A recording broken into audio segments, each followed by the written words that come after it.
Hello everyone, in today's video I am going to show you how to fix Do Not Disturb keeps turning on in Realme Neo 7X. So let's start the video. First of all, open settings. In settings, scroll down and click on sounds and vibration and then click on Do Not Disturb. Now here you can see the option schedules. Now click on it, and if you turn on your schedule do not disturb, then turn it off. After turn off your schedule do not disturb, then go back to the main page of your settings and scroll down and click on system and update. On top you can see the option software update. Now click on it, and here you can check the latest version will be updated or not.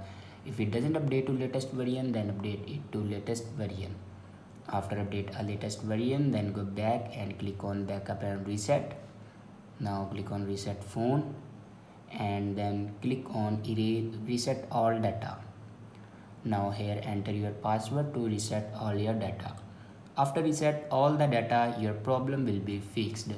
I hope this video is helpful for you. Thanks for watching.